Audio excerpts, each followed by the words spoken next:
તો કેમ છો વિદ્યાર્થી મિત્રો? હવે આપણે ધોરણ 10માં ચેપ્ટર નંબર 11માં સ્વાધ્યાય 11.1નો પ્રશ્ન નંબર 11 જોવાનો છે. જોઈએ તો એક ગાડીના એકબીજા પર આચ્છાદિત ન થાય તેવા બે વાઇપર છે અને દરેક વાઇપરને 115 અંશના ખૂણા જેટલી સફાઈ કરતી 25 સેમી ત્રિજ્યા લંબાઈની બ્લેડ છે અને પ્રત્યેક વખતે વાઇપરથી સાફ થતા વિસ્તારનું કુલ ક્ષેત્રફળ મેળવવાનું છે. જો વિદ્યાર્થી મિત્રો, વાઇપર એટલે જે આગળના કાચને સાફ કરે, આગળ પાછળના કાચને ગાડીના, બરોબર, એને વાઇપર કહેવાશે. હવે આપણે એક આકૃતિ દોરીને હું તમને સમજાવું. ધારો કે આ કાચવાળો ભાગ છે અને એમ સમજો કે ધારો કે આ એક વાઇપર છે. એક વાઇપર આ રીતે છે, એક વાઇપર ઈ છે અને બીજું એક વાઇપર આ રીતે છે. તો તમે જોશો વિદ્યાર્થી મિત્રો, આ રીતે એક વાઇપર છે. તો હવે જે વાઇપર છે એ સાફ કરશે તો કયો ભાગ સાફ કરશે? આ રીતે ભાગ છે એ સાફ કરશે.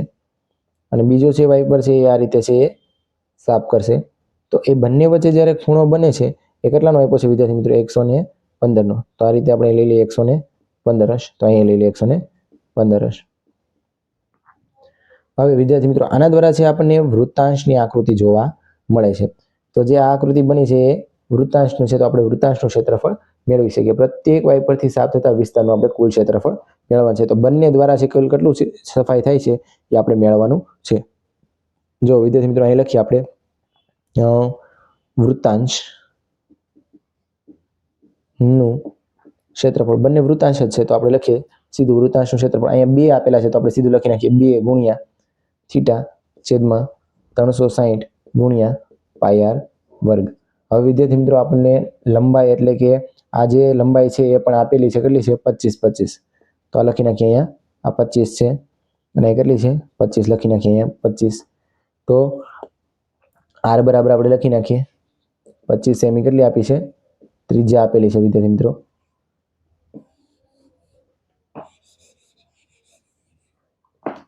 આર બરાબર 25 સેમી. ચાલો વિદ્યાર્થી મિત્રો, હવે 2 ગુણ્યા થીટાની કિંમત આપણને આપેલી છે 115. અહીં થીટા લખો એટલે લખી નાખીએ થીટાની કિંમત 115 સેમીમાં હોય તો સેમીમાં. સોરી, આ તો ખૂણો છે એટલે અને એમનું રહેવા દઈએ. હાલો વિદ્યાર્થી મિત્રો, હવે ત્રિજ્યા આપેલી છે સેમીમાં, બરોબર. હાલો હવે આગળ વધીએ. 360. પાઈની કિંમત ન આપી હોય તો 22/7 લેવાના. આર આપણને ત્રિજ્યા આપેલી છે 25 અને અહીંયા લખીએ આપણે 25. ચાલો વિદ્યાર્થી મિત્રો, હવે ભાગ ઉડાડીએ આપણે. જો આ છે 115, એનો પેલા 5 વડે ભાગ કરીએ તો કેટલું ચાલે જોઈ લઈએ આપણે.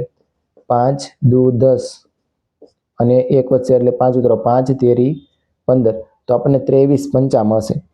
કેટલા મળશે વિદ્યાર્થી મિત્રો? 23/5 115. તો હું આ રીતે લખી શકું એને 2 ગુણ્યા 23 ગુણ્યા 5 છેદમાં 360 અને આપણે લખીએ 22/7 અને 25નો વર્ગ વિદ્યાર્થી મિત્રો કેટલો થઈ જશે? 625. તો અહીં સીધા લખી નાખીએ આપણે 625. ચાલો જો વિદ્યાર્થી મિત્રો, 5 શું લેવા રાખ્યા? કારણ કે 360 એનો ભાગ છે 0 હોય તો 5 વડે ભાગા લે. તો 5 સત્તા ને 35, 1 વચ્ચે અને 5 દુને 10 એટલે અહીંથી 72 ભાગ ઉઠશે. કેટલા ઉઠશે? 72. એટલે આ આપણને મળશે આવી રીતે.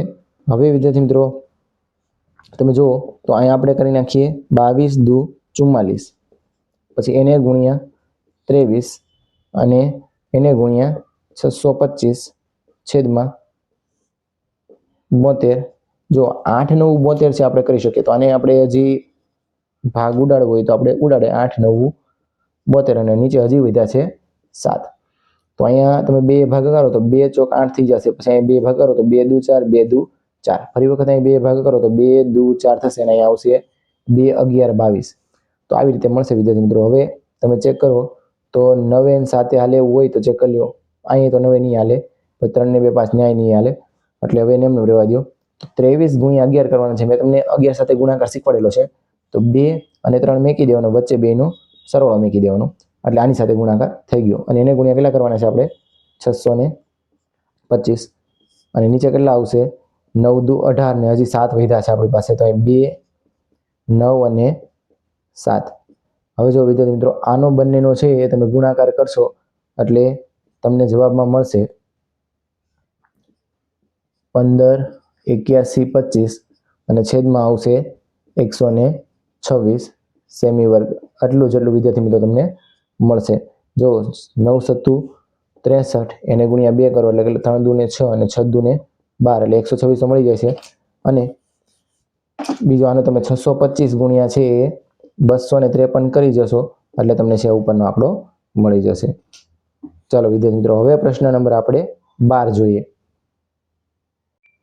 ચાલો વિદ્યાર્થી મિત્રો, હવે આપણે પ્રશ્ન નંબર 12 જોઈએ.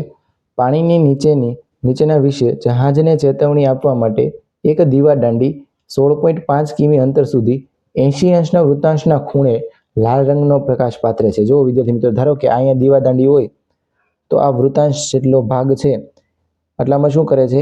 લાલ રંગ પાથરે છે. અને એની સાથે અહીંયા આપેલું છે 80 અંશનો ખૂણો અને આ આપેલું છે 16.5 અને આ કેટલું છે? 16.5 કિમી અંતર સુધી ફેલાય છે. તો સમુદ્રના જેટલા ક્ષેત્રફળ પર જહાજને ચેતવણી અપાતી હોય તે શોધો. તો વિદ્યાર્થી મિત્રો, આપણે નામકરણ કરી નાખીએ ઓ એ બી. તો અહીં લખીએ, અહીં લખવું લખી નાખીએ પી વૃત્તાંશ ઓ એ પી બી નું ક્ષેત્રફળ બરાબર થીટા છેદમાં 360 ગુણ્યા પાય આર વર્ગ. ચાલો વિદ્યાર્થી મિત્રો, થીટા આપણને 80 આપેલો છે, અહીં લખીએ 360 અને પાઈની કિંમત લઈ લઈએ આપણે 3.14 આપેલી છે એટલે અહીં લખશું આપણે વિદ્યાર્થી મિત્રો 314 ભાગ્યા કેટલા કરી નાખીએ? 100 કરી નાખીએ. અને વિદ્યાર્થી મિત્રો આર છે આપણી પાસે કેટલું છે? 16.5. પણ મારે પોઈન્ટ ન જોતો હોય તો વિદ્યાર્થી મિત્રો અહીંયા કેટલા લખાશે? 10. અને એવી રીતે અહીંયા 165 છેદમાં 10 બે વખત આપ્યા છે એટલે ચાલો વિદ્યાર્થી મિત્રો ભાગ ઉડાડીએ. અહીંયા તો ઉઠશે 0 0. હવે જો વિદ્યાર્થી મિત્રો અહીંયા આપણે આને કહીએ કે 4 દુ 8 અને નીચે કહીશું 9 ચોક 36. પછી અહીંયા લઈએ આપણે 314 એમનો રાખીએ, 314 એમનો રાખીએ અને નીચે લઈએ 100 અને આને એમનો રાખીએ. અહીં ઉડાડવું હોય તો ઉડાડી દઈએ. 5 5 વડે ઉડાડીએ તો 5 તેરી 15 થશે અને ફરી વખત છે એક વધશે એટલે 5 તેરી 15 ને 5 દુ 10. તો અહીંયા પણ સેમ આવશે, 33 ના છેદમાં કેટલા આવશે? 2 આવશે. હવે જો વિદ્યાર્થી મિત્રો, તો અહીંયા આપણને મળ્યું 33 ના છેદમાં 2 અને કેટલું આવશે? 33 ના છેદમાં 2. હવે વિદ્યાર્થી મિત્રો અહીંથી આપણે તમે 4 4 ને ઉડાડી દો, પછી એક બગડો અને એક બગડો અહીંથી ઉડાડી દો, પછી અહીંયા 157 દુ 157 દુ એટલે 157 દુ 314 થાય. જોઈ લઈએ તો એક વખત ચોગડો વધી 1 5 10 ને 1 11 વધી 2 1 2 ને કેટલા થશે? 314 એટલે 157 દુ કેટલા આવશે? 314. ચાલો વિદ્યાર્થી મિત્રો, હવે જે વધ્યું છે લખીએ આપણે આ સાઈડ.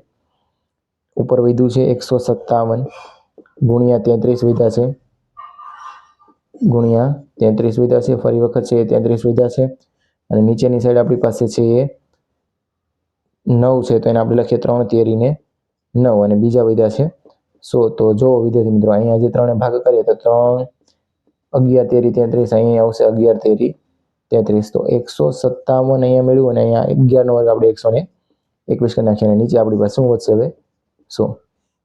ચાલો વિદ્યાર્થી મિત્રો, હવે આપણે સીધું 157 ગુણ્યા 121 કરીએ એટલે સીધો જવાબ આપણને મળી જશે 7 5 1. ફરી 1 0 મેકો, 2 7 14 વધી 1 આવશે, 5 10 ને 11 ફરી વધી 1 આવશે, 2 2 ને 1 કેટલા થઈ જશે? 3. હવે 1 ભાગ કરો એટલે 7 5 અને 1 એટલે હવે જવાબ આવશે 7 અહીં 9 7 8 9 8 અને આ એટલે વિદ્યાર્થી મિત્રો તમને 18,997 અહીં જવાબમાં લખીએ આપણે 18,997 અને 2 100 છે એટલે 2 પછી પોઈન્ટ ખસેડી નાખીએ અને એકમ શું આવશે? આનો કિમી વર્ગ. આટલા વિસ્તારમાં છે શું કરશે? લાલ રંગ છે એ આટલા વિસ્તાર જે આ ભાગ છે એટલો બરોબર એ ભાગમાં છે શું કરશે? લાલ રંગ છે એ પાથરશે અથવા તો અપાતી ચેતવણી આપશે. બરોબર વિદ્યાર્થી મિત્રો, ચાલો હવે પ્રશ્ન નંબર છે એ 13મો એ હું આગળના લેક્ચરમાં લઈને આવીશ.